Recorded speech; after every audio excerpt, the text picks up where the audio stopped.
নমস্কার, কেমন আছেন সবাই? আশা করি সবাই খুব ভালো আছেন। বৈশাখী অ্যান্ড অনি লাইফস্টাইলে আপনাদের অনেক অনেক ওয়েলকাম জানাচ্ছি।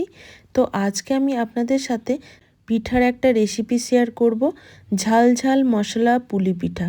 তো চলুন পুলি পিঠাটা বানাতে কী কী লাগবে দেখে নিই। তো দেখুন, প্রথমে আমি 1 গ্লাস পরিমাণ জল গরম করতে দিলাম। আর এটা আমি কুসুম গরম জল নেব, খুব বেশি লাগবে না গরম।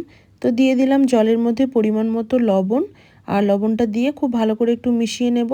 তারপরে একটা আঙুলের সাহায্যে চেক করে নেব যে জলটা আমার কতটা গরম হয়েছে। খুব বেশি জলটা গরম করলে কিন্তু একদমই চলবে না, হাত দিতে পারবো সেই রকম জল গরম নিয়ে নিলাম। এবার আমি দেখুন 4 কাপ মতো চালের গুঁড়ো নিয়েছি। আর এটা আমি বাজার থেকে কেনা প্যাকেটের চালের গুঁড়ো নিয়েছি। সব থেকে ভালো হয় সেদ্ধ চালের গুঁড়ো নেওয়া। তো তারপর দেখুন জলটা আমি অল্প অল্প করে দিয়ে মিশিয়ে নিচ্ছি। একবারই প্রথমেই জলটা সম্পূর্ণ দিয়ে দেব না, তাহলে মেশানো হবে না ভালোভাবে, কম বেশি হয়ে যেতে পারে। তো দেখুন 4 কাপ মতো চালের গুঁড়োর জন্য এখনও পর্যন্ত আমি 5 কাপ মতো জল ব্যবহার করেছি। তো আমার মনে হচ্ছে ডোটা একটু পাতলা হয়ে গেছে, তাই আমি এখানে আরও 1 কাপ মতো চালের গুঁড়ো ব্যবহার করব। তারপর খুব সুন্দরভাবে একটা সফট ডো তৈরি করে নেব। তো আমি হাত দিয়েই মেখে নিচ্ছি। আর ডোটা কিন্তু একদমই শক্ত হলেও চলবে না, একটু নরম মানে একটু সফট ডো তৈরি করতে হবে, তাহলেই কিন্তু আমার পিঠাগুলো সুন্দর হবে। তো তারপর এটাকে আমি রেস্টে দেব ওই 15 থেকে 20 মিনিট মতো। তারপর আপনাদের পিঠাগুলো বানিয়ে দেখাচ্ছি।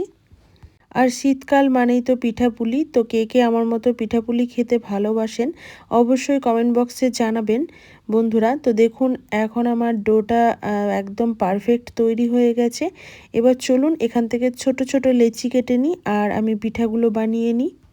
আর এই পিঠাটা আজকে আমি পুর ভরা বানাবো। তো তার জন্য আমি নিয়ে নিয়েছি নারকেলের পুর। নারকেল আর গুড় দিয়ে একটা পুর বানিয়ে রেখেছি।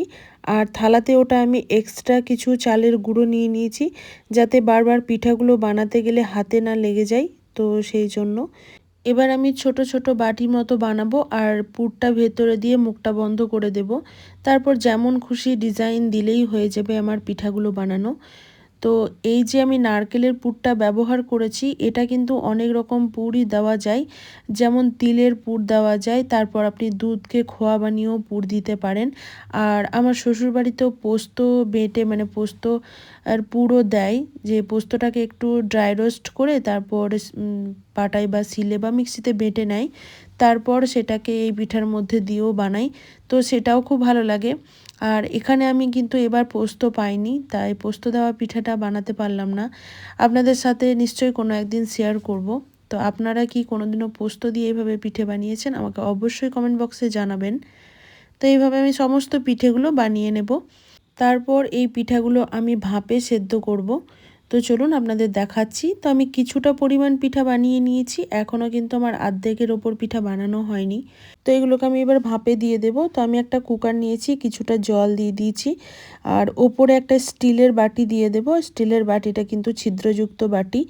এবার আমি এর মধ্যে পিঠেগুলো দিয়ে ভাপে হতে দেব ঢাকনা দিয়ে। আপনাদের কাছে যদি ইডলি মেকার থাকে তো ইডলি মেকারেও বানিয়ে নিতে পারেন। সব থেকে ভালো হয় এই পিঠাগুলো যদি মাটির হাঁড়িতে বানানো যায়। তো এইভাবে পিঠাগুলো বানানোর জন্য কিন্তু স্পেশালি মাটির হাঁড়ি পাওয়া যায়। সেই মাটির হাঁড়িটাও কিন্তু ছিদ্রযুক্ত হয়, তো ওটাতে পিঠাটা টেস্ট বেশি ভালো হয়। তো দেখুন আমি এভাবেই পিঠেগুলো বানিয়ে নিচ্ছি। আর এই ভাপে আমি 20 মিনিট মতো রেখেছিলাম। এখন দেখুন পিঠাগুলোর কালারও চেঞ্জ হয়ে গেছে, আর দেখেই বোঝা যাচ্ছে পিঠেগুলো পারফেক্টভাবে বয়েল হয়ে গেছে বা সেদ্ধ হয়ে গেছে।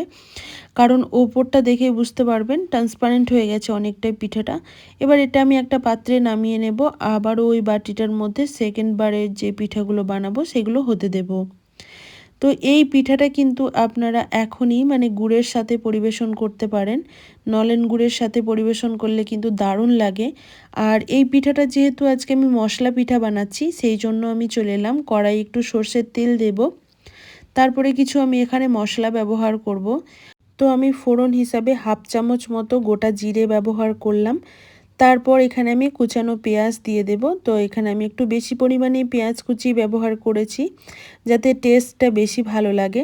এবার পেঁয়াজটাকে একটু ভালোভাবে ভেজে নিতে হবে। তো পেঁয়াজটা দেখুন একটু ভাজা হয়ে গেছে। তারপর কিছুটা আদা নিয়েছিলাম গ্রেট করে, তো সেটাও দিয়ে দিলাম। তারপর কিছুটা কাঁচা লঙ্কা কুচি দিয়েছি। আদা আর কাঁচা লঙ্কা আর পেঁয়াজ একসাথে আরও একবার ভালোভাবে ভেজে নেব। তারপর দিয়ে দিচ্ছি পরিমাণ মতো লবণ আর সামান্য একটু হলুদের গুঁড়ো, খুব বেশি দেব না। তারপরে এই সমস্ত কিছু ভালোভাবে একটু ভেজে নেব। তারপর এর মধ্যে আমি পিঠেগুলো অ্যাড করে দেব। তো এইভাবে যদি পিঠেটা ভেজে খাওয়া হয় এটা টেস্ট কিন্তু দারুণ লাগে। আর আমাদের বাড়িতে সাধারণত পিঠাপুলির দিন রাত্রিবেলা পিঠাগুলো বানানো হয়, আর সকালবেলা এইভাবে আমরা পিঠাটা মশলা দিয়ে ভেজে খাই। খেতে কিন্তু দারুণ লাগে, অসাধারণ লাগে টেস্ট। আপনারা যদি কেউ খেয়ে থাকেন এইভাবে মশলা দিয়ে পিঠাপুলিটা, তাহলে আমাকে অবশ্যই কমেন্ট বক্সে জানাবেন। আর যদি কেউ না খেয়ে থাকেন তাহলে অবশ্যই একবার এভাবে ট্রাই করবেন, খুব ভালো লাগবে। তো কিছুটা ভেজে নিয়েছি দেখুন। এবার আমি এখানে সামান্য একটু জল ব্যবহার করব। তো জলটা দেখুন হাত দিয়ে এভাবে ছিটা দিয়ে দিয়ে গোটাটাই দিয়ে দিলাম। আর তারপরে একটু ভালোভাবে নাড়িয়ে চাড়িয়ে একটু ঢেকে দেব। তাতে করে কি হবে, পিঠাগুলো কিন্তু খুব সফট হয়ে যাবে। পিঠা যখনই বানিয়ে রাখা হয় 2-3 ঘন্টা পর কিন্তু এই পিঠা একটু শক্ত হয়ে যায়। তো এইভাবে যদি ভেজে নেওয়া হয় আর জলের ছিটাটা দিয়ে দেওয়ার পর পিঠাগুলো একদম সফট ও নরম তুলতুলে মতো হয়ে যায়। তো দেখুন আমি 1 থেকে 2 মিনিট মতো ঢেকে রেখেছিলাম, খুব বেশিক্ষণ রাখার প্রয়োজন নেই। তারপর আবারও একবার ভালোভাবে ভেজে নিচ্ছি।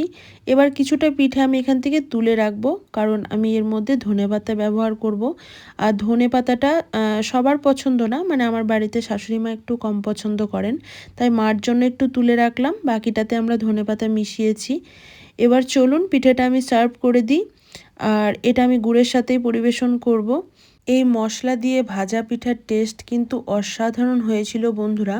প্লিজ একবার হলেও বাড়িতে ট্রাই করবেন, আর আমাকে কমেন্ট বক্সে জানাতে ভুলবেন না আপনাদের কেমন লেগেছিল। আর ভিডিওটা দেখার পর প্লিজ বন্ধুরা একটুও যদি ভালো লেগে থাকে তাহলে একটা লাইক দেবেন, বন্ধু বান্ধবীদের সাথে একটা শেয়ার করতে পারেন। আর আমার চ্যানেলে যদি নতুন হয়ে থাকেন তাহলে চ্যানেলটা সাবস্ক্রাইব করে বেল বাটনটা অল করে দেবেন, যাতে যখনই কোনো ভিডিও আমি আপলোড করি আপনাদের কাছে খুব সহজেই নোটিফিকেশান পৌঁছে যায়। সবাই ভালো থাকবেন, সুস্থ থাকবেন। আজকের মতো আসি, টাটা।